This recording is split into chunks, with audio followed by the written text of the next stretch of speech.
remember that we have the sympathetic nervous system, which activates around alarm. That's the amygdala. It sends that information to the hippocampus, which evaluates the threat to be real or not real. If it decides the threat is real, it amps up the responsive system. And if it decides that it's not real, it settles the systems down. So that's the dance between the sympathetic and the parasympathetic.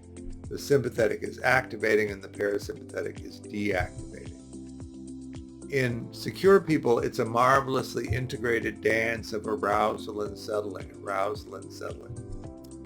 In dismissing people, it's a hyper active parasympathetic nervous system and a hypoactivated sympathetic nervous system. So they don't respond because there's so much pressure from the parasympathetic nervous system squashing the sympathetic nervous system.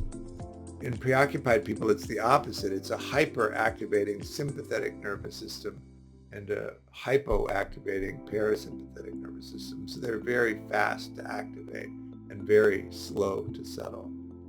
In somebody who's disorganized, in somebody who's highly dissociative, it can be any of those combinations. Remember that in that frame of mentalizing where you understand the meaning that you've given to the present moment and you understand what about that you want to communicate to somebody, and you understand how to communicate it to them so that they'll understand, that creates a sense of security in the relationship.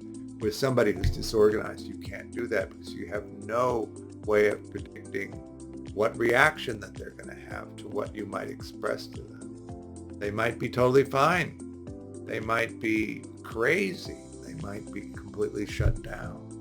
They might be completely flat on the outside and spinning on the inside. And so you can't predict how it is that you need to frame the expression of what you're trying to communicate to them, because you can't predict their reaction.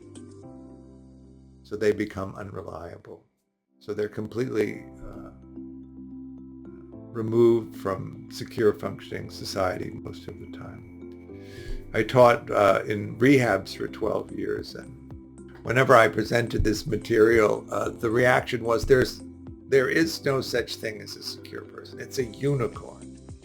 Because nobody in the rehab had ever met a secure person that they knew because of the way that they operated in the world.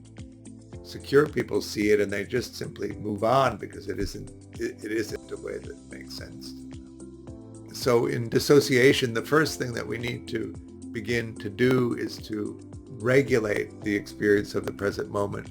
Dissociation becomes the primary means of emotional regulation in disorganized people.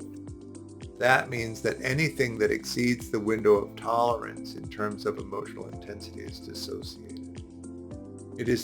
That makes it pretty much impossible to have an adult level conflict with somebody, because adult level conflicts tend to produce strong emotions. And if every time there's a strong emotion, you dissociate the experience of having the strong emotion and the events around it, you can't resolve any conflicts. You can't resolve any conflicts, relationships don't last. So we tend to talk about two types of dissociation, a kind of disintegration and then also a self-protective splitting off of unbearable mind states. In the disintegration side of it, the mind goes all or nothing, black or white, either or thinking that is quite compartmentalized, it's quite oversimplified, it's unrealistic and unstable. Human beings are either protectors or persecutors, victims, helpless, and there's that sort of oppositional stance, black and white thinking.